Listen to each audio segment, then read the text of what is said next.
Need a certificate for an education event or perhaps for proof of active membership? Head on over to the Portal and Groups area. The Certificates tab is at the top. Click on the blue button at the top right to add a new certificate. You can build basic certificates directly in the editor using the elements in the left column.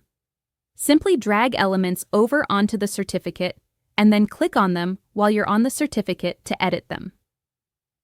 Typically, when you click on any element, there will be a panel of options that opens on the right side of the page.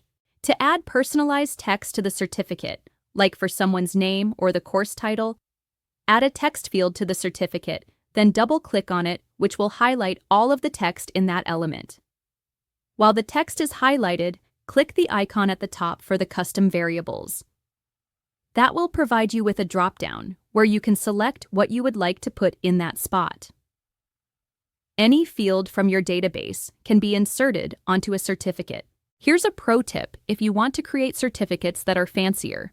You can actually use a tool like Canva to create your certificate. Be sure to leave blank space anywhere that you'd like JourneyCARE to insert text. Save your Canva project as an image.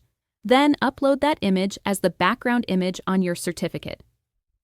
When you click on the background icon in the certificate builder, a panel will open up on the right side that lets you upload the image. Note that your Canva certificate needs to be 750 pixels wide by 600 pixels tall in order to fit the background perfectly in the JourneyCARE certificate builder. We'll include a link to a Canva template that you can use for free directly below this video. In the next video, I'll cover how to add issuing a certificate into any workflow.